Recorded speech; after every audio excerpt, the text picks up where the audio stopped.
Do'stlar, bugun men juda muhim mavzuni tushuntirib beraman. 16 avgustdan boshlab odamlar kundalik hayotida sezishi mumkin bo'lgan keskin o'zgarishlar haqida gaplashamiz. Bu masala faqat tadbirkorlarga yoki faqat pensionerlarga tegishli emas. Bu bank kartasi ishlatadigan, kommunal to'lov qiladigan, telefon raqamiga hujjat rasmiylashtirgan, kredit olgan, jarima yoki qarzdorligi bo'lishi mumkin bo'lgan har bir kishiga aloqador. Men sizga qo'rqitish uchun emas, oldindan tayyor bo'lishingiz uchun gapiryapman.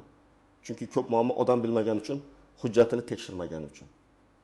SMS yoki ilovadagi ogohlantirishga e'tibor bermagani uchun chiqadi.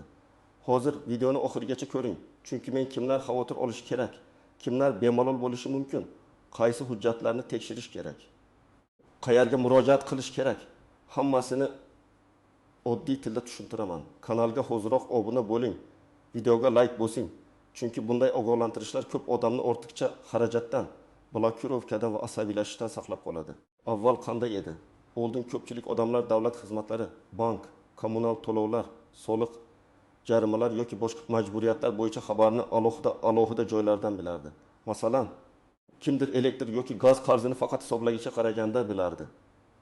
Kimdir kredit bo'yicha kechikishni bank xodimi qo'ng'iroq qilganda eshitardi. Kimdir jarima borligini mashina sotmoqchi bo'lganda yoki hujjat rasmiylashtirayotganda bilib qolardi. Yana kimdir telefon raqami boshqa odam nomida ekanini muhim paytda. Masalan, bank ilovasiga kirish yoki davlat xizmatidan foydalanish vaqtida tushunib qolardi.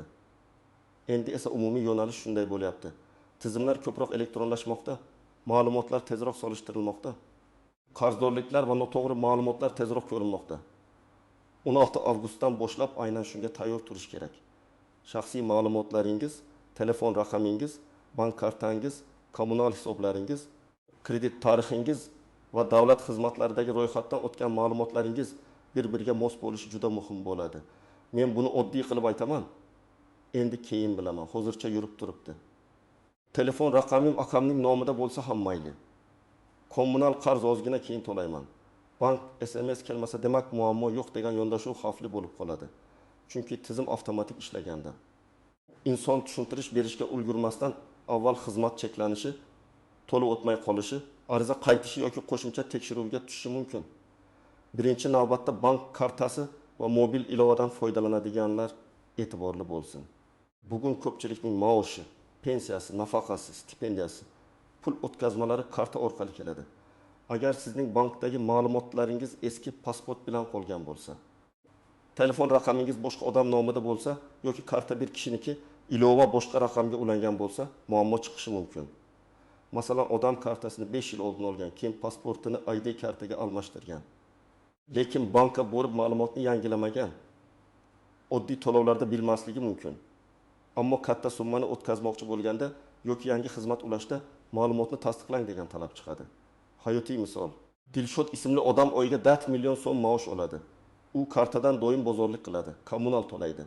Lekin telefon raqami ukasining nomida. Bir kuni ilovaga qayta kirish kerak bo'ladi, SMS ukasining raqamiga boradi. Uka boshqa shaharda. Natijada Dilshod o'z pulidan vaqtida foydalana olmaydi. Bu yerda pul yo'qolmaydi, lekin vaqt asab ish kuni ketadi. Shuning uchun men har bir odamga aytaman. Bankdagi telefon raqamingiz o'zingizning nomingizda bo'lsin. Pasport ma'lumotlaringiz yangilangan bo'lsin. Ilovangizda familiya, ism, tug'ilgan sana xato yozilmagan bo'lsin. Ikkinchi guruh kommunal to'lovchilar. Elektr, gaz, suv, chiqindi, issiqlik kabi xizmatlarda hisob-kitoblar elektronlashgani sari qarzdorliklar tezroq ko'rinadi. Avvallari mahalla nazoratchisi kelganda yoki kvitansiya tushganda bilinar edi. Endi esa ilova.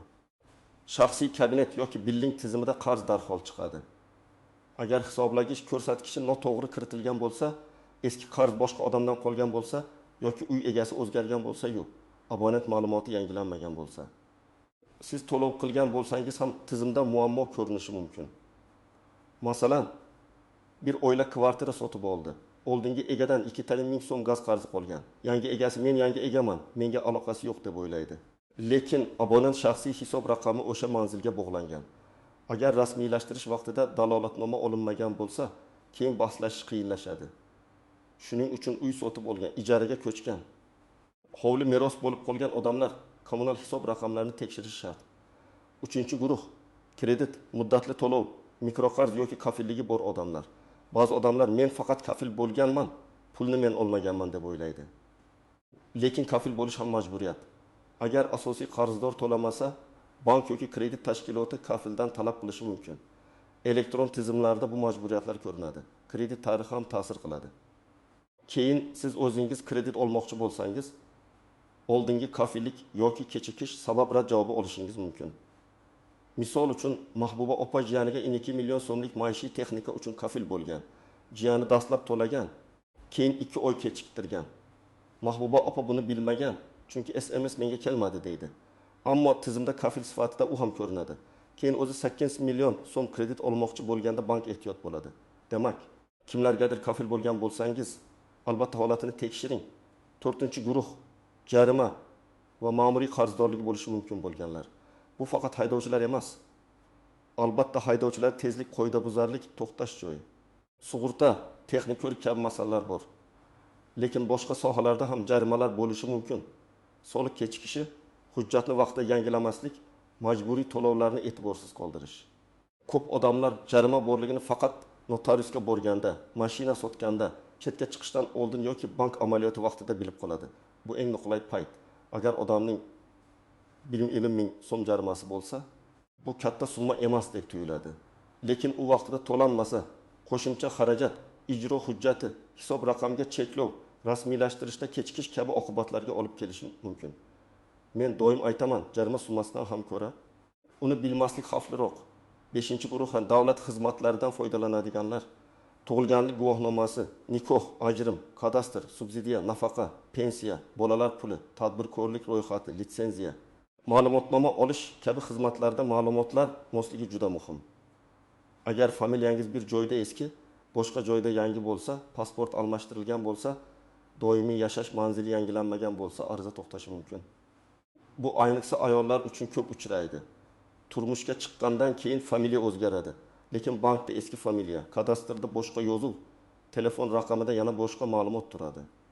Keyin nafaqa yoki subsidiya arizasida nomuvofiqlik chiqadi. Kimlar xavotir olmasligi mumkin? Agar sizning hujjatlaringiz tartibda bo'lsa, bankdagi ma'lumotlar yangilangan bo'lsa, telefon raqamingiz o'zingizning nomingizda bo'lsa, kommunal to'lovlaringiz vaqtida to'langan bo'lsa, kredit kechikishingiz bo'lmasa, jarimalarni tekshirib tursangiz, qo'rqishga asos yo'q. Bu o'zgarishlar tartibli odamni jazolash uchun emas, tizimni aniqroq qilish uchun. Lekin tartibsizlik, e'tiborsizlik va birovning nomidan ko'paysa, muammo ham ko'payadi. Endi eng muhim nozik jihatlarga o'tamiz. Birinchi tuzoq, SMS kelmasa, demak muammo yo'q deb o'ylash. Bu noto'g'ri. SMS kelmasligi mumkin. Raqam o'zgargan, tarmoqda muammo bo'lgan, bank yoki tashkilotda eski raqam qolgan, telefon xotirasi to'lgan, ilova bildirishnomasi o'chirilgan bo'lishi mumkin. Shuning uchun faqat SMS ga ishonmang. Kamida oyiga bir marta bank ilovasi, kommunal ilova yoki davlat xizmatlari kabinetini tekshiring. Ikkinchi tuzoq, karta boshqa odamniki, ishlataversam bo'ladi deyish. O'yladi, bu odatiy ko'rinadi. Erning kartasidan xotini foydalanadi. Onasining kartasidan farzandi pul yechadi. Akasining nomidagi raqamdan uka bank ilovasiga kiradi. Kundalik hayotda bu qulaylik, lekin huquqiy va moliyaviy jihatdan xavfli. Agar bas chiqsa, pul egasi kim, operatsiyani kim qilgan? Rozilik bormi? Buni isbotlash qiyinlashadi. Ayniqsa katta summa o'tkazilganda yoki firibgarlik bo'lganda masala murakkablashadi. Uchinchi tuzoq, qarzni bo'lib to'layapman, demak hammasi joyida deb o'ylash. Agar bank yoki tashkilot bilan rasmiy jadval tuzilmagan bo'lsa, sizning qisman to'lovingiz kechikishni to'liq yopmasligi mumkin. Masalan, 1 million so'm oylik to'lov bor. Siz 400 ming so'm tashladingiz. O'zingizcha harakat qilyapman deysiz. Lekin tizimda 6 ming so'm kechikish turadi. Shuning uchun qarzdorlik bo'lsa, telefon orqali og'zaki gap bilan cheklanmasdan rasmiy jadval, ariza yoki qayta tuzilgan shartnomani talab qiling. 4-nozik jihat, uy-joy va kadastr. Ko'pchilik uy sotib olganda faqat notariusdagi oldi sotdiga e'tibor beradi. Lekin kommunal abonentlar, soliq, kadastr, doimiy ro'yxat, eski egadan qolgan majburiyatlar tekshirilmasa, keyin yangi egaga bosh og'riq bo'ladi. Masalan, kvartira tarjimasi erimi million so'mga olinadi. Hamma xursand. Oradan 3 oy o'tib, eski davrdan qolgan suv yoki issiqlik qarzi chiqadi. Ba'zan summa 100 ming so'm bo'ladi. Ba'zan 2 million so'mgacha boradi. Bu puldan ham ko'ra vaqt va tortishuv odamni charchatadi. Beshinchi nozik jihat pensiya va nafaqa oluvchilar. Keksalar ko'pincha bank ilovasidan foydalanmaydi. Telefon raqami farzandining nomida bo'ladi. Karta pin kodini boshqalarga aytib qo'yadi. Men juda ehtiyot bo'lishni maslahat beraman. Pensiya kartasini begona odamga bermang. Pin kodni hech kimga aytmang. Men bankdanman. Kodni ayting degan qo'ng'iroqlarga ishonmang. Bank xodimi hech qachon SMS kodini so'ramaydi. Agar pensiya kelmay qolsa yoki karta ishlamasa, avval bank filialiga yoki rasmiy ishonch telefoniga murojaat qiling. 6-nozik jihat firibgarlar. Har qanday o'zgarish, yangi tartib, tekshiruv davrida firibgarlar faollashadi. Ular 16 avgustdan kartalar blok bo'ladi. Hozir kodni ayting, qarzingiz bor, shu havolaga kiring. Jarimani hozir to'lamasangiz hisobingiz yopiladi deb qo'rqitishi mumkin. Men qat'iy aytaman. Noma'lum havolaga kirmang, SMS kodni bermang, karta raqami, amal qilish muddati, CVV kodni aytmang. Rasmiy tashkilot sizdan maxfiy kod so'ramaydi. Agar shubha bo'lsa, suhbatni to'xtating va o'zingiz rasmiy raqamga qo'ng'iroq qiling. 7-nozik jihat. Hamma o'zgarish bir kunda hammaga bir xil ta'sir qilmasligi mumkin. Ba'zi xizmatlar bosqichma-bosqich yangilanadi. Bir hududda oldinroq, boshqasida keyinroq bo'lishi mumkin.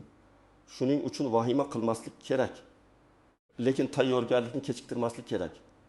Men ekspert sifatida eng to'g'ri yo'lni aytaman. Rasmiy manbani tekshiring. Hujjatlarni tartibga keltiring. Qarzlarni aniqlang, keyin xotirjam yashang. Endi aniq qadamlarni beraman. Birinchi qadam, shaxsiy hujjatlaringizni tekshiring. Pasport yoki ID kartangiz amal qiladimi? Familiya va ism to'g'ri yozilganmi? Tug'ilgan sana xato emasmi? Yashash manzilingiz dolzarbmi? Shularni ko'ring. Agar yaqinda pasport almashtirgan bo'lsangiz, bank, mobil operator, ish joyi va zarur davlat xizmatlarida ma'lumot yangilanishiga ishonch hosil qiling. Ikkinchi qadam, telefon raqamingizni tekshiring. Mobil operator ofisiga boring yoki rasmiy ilova orqali raqam kimning nomida ekani aniqlang. Agar raqam boshqa odam nomida bo'lsa, imkon bo'lsa o'zingizning nomingizga rasmiylashtiring. Ayniqsa bank ilovasi. Davlat xizmatlari va muhim akkauntlar ulangan raqam o'zingizniki bo'lishi kerak. Raqam yo'qolsa, SIM karta almashtirilsa, darhol bankka ham xabar bering. 3-qadam, bankdagi ma'lumotlarni yangilang. Bank filialiga borganingizda ID karta yoki pasport, telefon raqam kerak bo'lsa, istir yoki boshqa identifikatsion ma'lumotlarni olib boring. Bank xodimidan mening shaxsiy ma'lumotlarim yangilanganmi? Eski pasport ma'lumotlari qolmaganmi? Telefon raqamim to'g'rimi? Ilovaga ulangan qurilmalar xavfsizmi deb so'rang. Agar eski telefoningizni sotgan bo'lsangiz, bank ilovasidan eski qurilmani chiqarib tashlang. 4-qadam, kommunal to'lovlarni tekshiring. Elektr, gaz, suv chiqindi va boshqa xizmatlar bo'yicha shaxsiy hisob raqamlaringizni yozib oling. Oxirgi to'lov kvitansiyalarni saqlang. Agar uy yangi olingan bo'lsa, oldingi egadan qarzdorlik yo'qligi haqida ma'lumot oling.